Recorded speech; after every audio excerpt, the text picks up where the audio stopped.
It's the London Free Press Podcast. Thanks very much for being with us for another episode. We're continuing to see our subscribers grow on Spotify, on Apple Podcasts, Google Podcasts, Stitcher. So thank you very much for that. And we're talking about the biggest and most important stories in London and the surrounding area. And of course, we continue to cover COVID-19 as well. And this is an intersection of those two things. Who better to talk with us today than Randy Richmond, award-winning London Free Press reporter. Hello, Randy. Hi, Craig. How are you? I'm okay, thanks. How are you doing? I'm okay. Good to talk to you today. Yeah, let's get started. Let's get started. Let's get right down to business. I got to ask you about a piece that went up on lfpress.com last week. The headline is Henry Hildebrandt, from religious firebrand to COVID-19 provocateur. What have we learned about Henry Hildebrandt, who, of course, is the pastor at the Church of God in Aylmer? We first came across Henry Hildebrandt back in 2000, 2001, when there was the so-called infamous Aylmer spanking case. And that was when 7 children were taken out of a congregation member's home about fears of corporal punishment. And he burst onto the scene there. He was effective at calling the media to attention to the cause. It ended up being that there was a compromise deal and the children went back to their home. He lost the court battle. The church lost the court battle. The parents, that their rights were infringed upon.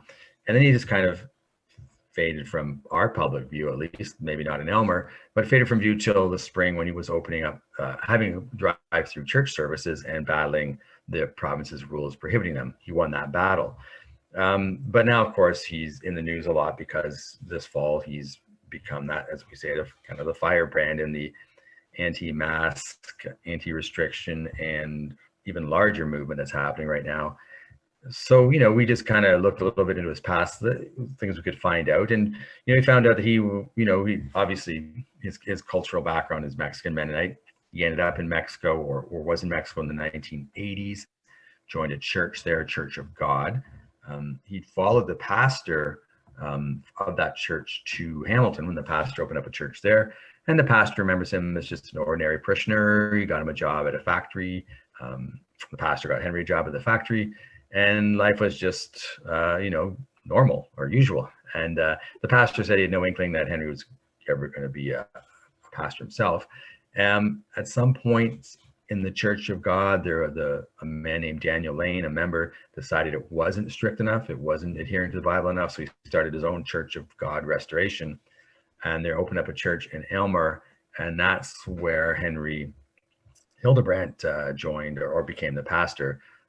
And has been there ever since. That's just kind of the basic sketch of him. And we just, as I say, we all kind of knew him in the media back from 2001 to 2003, kind of disappeared and popped up again, and now is becoming an even more sort of interesting nationally, or at least provincially, for the media, because he's showing up at all these anti-mask, anti-restriction protests. And I've talked about these protests with Dale Carruthers and with Max Martin. We've covered them a lot, and for good reason, because there's a significant source of concern surrounding them in the community.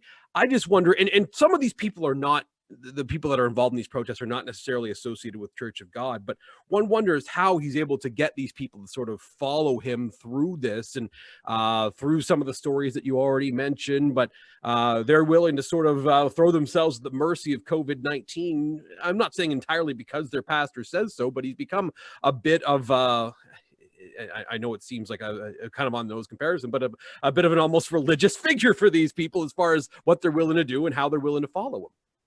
Well, it is very strange. I mean, I get it from the church, from the congregation point of view. The church is very closed off from the rest of society in the sense that, they have their own school. The kids go to grade 12 in their own school, which is attached to the church. There are lots of rules about, or guidelines about not really, or just a culture of not, associating with other people a lot. So the church itself, the 700 or so members, they followed him along willingly. There are some people who have left who say, if you don't follow the rules, you will get kicked out. But you're right. Now it's become, and it's the strangest thing to see, people from different parts of the political spectrum and, all kinds of cultural spectrum following him and listening to him speak at these rallies. And, I doubt any of them or many of them have researched the Church of God tenets, which is very Bible-based, very fundamentalist. And so whether you agree about that, whether you disagree or don't disagree with that, it just shocks me that lots of people are just sort of jumping into this camp. And as you say, making him kind of this religious, it's almost religious folk hero. If you saw the video from the weekend protest in Toronto, where he's in this SUV and people are coming up and giving him a hug like he's, I hate to use the word, but almost a messiah, right? It's fascinating to watch. And I mean, he's a very charismatic speaker, no doubt about it. I just don't understand why people are sort of, if they're not of that faith, why they're jumping in so much to listen to what he's saying. And maybe, and obviously it's something that we have to ask the individual folks. We haven't done a lot of that. I want to talk about the questions that you asked him in a second, but maybe it's just a matter of these people are just sort of looking to something, to anything to cling to, because they're having a hard time with these restrictions on social gatherings or whatever it happens to be. And this guy is out here saying, hey, I don't think this is a good idea. So maybe he's just an easy person to latch onto, I suppose. Yeah, and as I say, he's charismatic and he's a effective speaker.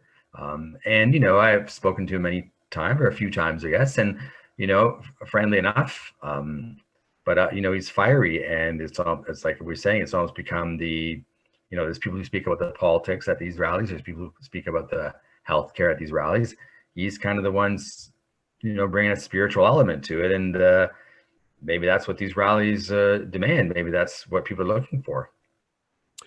You did have a chance to, in the piece that you and Megan Stacy wrote, there was a link right there with questions that he agreed to answer in written form only. What did you think was important to ask Henry Hildebrandt about the situation that is happening in Aylmer at the Church of God?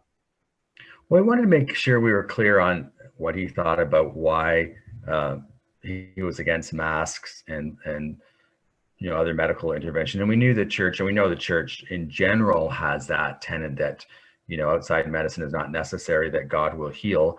And that led to some pretty bad situations down in the United States where some children died. And in 2002 or so, Daniel Lane said, it's okay now for kids to go get medical help. Henry Hildebrandt told us it was up to the individuals. Former members say it's not really that clear cut, and that you're quite discouraged from seeking medical help. And in fact, the spanking case began because a CAS worker or somebody else noticed that there were some bruises that were not healing on one of the children, which led to them being removed from their home. But we wanted to get sort of like, I wanted to get two things from him mainly. I wanted to get sort of his, where in the Bible basically does it say don't wear a mask, right? I wanted to get that, and I also wanted to confirm and explain this expansion of his beliefs from, let's not have medical intervention, which is, other fundamentalist churches may veer towards that as well, to this wider spread belief that there's this conspiracy in the world. It's become a battle of good and evil. And during the spanking case, although he sought publicity, Henry, he was also very careful to say we just want to go with the law, abide by the law. We're law-abiding people, which is a very Mennonite thing, a very cultural thing for Mennonite followers. And so so now all of a sudden, though, it's become, and even in the spring, even at his church services, people were wearing masks. His guides that were guiding the media were wearing masks, and they kept a safe distance, and people were in their cars and they never got out. And he reassured the media that everything was safe. And now all of a sudden it's hugs with no masks on, it's masks are bad, and even more, this is a battle of good versus evil. So I wanted to get him to confirm that's how he felt. And he didn't quite give me the biblical background that I was seeking for not wearing masks, but he certainly confirmed that, yes, in his view, or his expressed view, this is a battle now, not just about wearing masks or taking vaccines, but a battle against forces that would like to control us and put them under their thumb. A lot of the sounding things that you hear in the States about the various conspiracies, you can't lump them all in together, but there's that general tone that there is some power or governments or worldwide governments or conspiracy to get ordinary people and control us. And he confirmed that in his answers, definitely. Yeah, no, I read through them right before we started talking. That is definitely something that he confirms in there. You mentioned the video from Toronto. I was going to ask you about that as well, and you said that he was sort of greeted in a Messiah way. I want to be very clear. I'm not of the belief that anyone is forced to be within the Church of God against their will, but it does seem a little bit cultish as far as the way the guy is greeted sometimes, doesn't it? Like he's like a rock star without the music, and that just it just seems bizarre to me when I watched that video, and I retweeted it, and I'll tweet it again when we send out this podcast. It caught me a little bit off guard as far as, how passionately people are behind this guy, and that is very much the case. Is they're kind of hanging on every word here, it seems.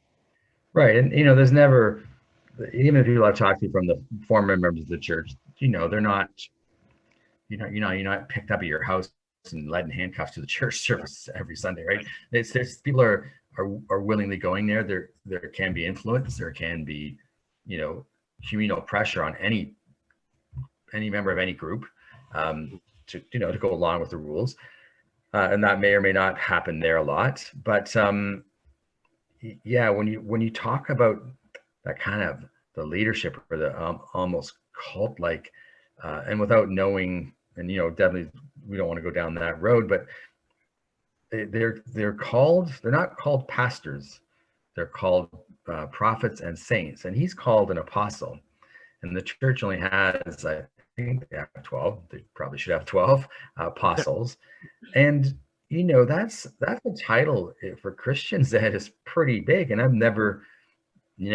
gone to Christian church services and I've never seen the word apostle used. And the one pastor I talked to, who is a pastor, Henry's former pastor, said it's shocking, and it sets up a hierarchy that goes beyond, in his view, goes beyond what normal pastors are in that church setting. So it's no longer sort of you're the follower and the leader, you're the apostle, and that's a high ranking thing. And that when you see people hugging him and greeting him like that now, and you're right, you wonder, like, there's this appeal happening that's difficult to understand and fascinating to watch. Yeah, I'm fascinated by it too. And there's also the political element you mentioned. It's in your piece. Ezra Levant, who's got this massive following in sort of the alt-right spectrum of Canadian news. He tweets support messages for this guy all the time when it comes to dealing with members of the congregation being fined and protests and things along those lines. So it's become something with this significant appeal and drawn a lot of attention to Aylmer, Ontario. Yeah, it is, and as we know, a lot of people in Aylmer don't really want that attention at the moment. Yeah, it's interesting. He's allied himself a lot with MPP Randy Hillier, Ezra Levant, and some of the former church members, were saying that they've been promising the congregation for like 10 or 20 years that they were going to have this big explosion in followers.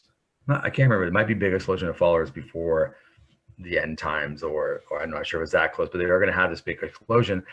And in their view, they say that he's opening up his church to everybody because they want to get these numbers in, and otherwise how are they going to get this kind of expansion? And it's funny as well, like as we talked about earlier, some people may not know what this church stands for and may disagree with it when they find out what they believe in, everything.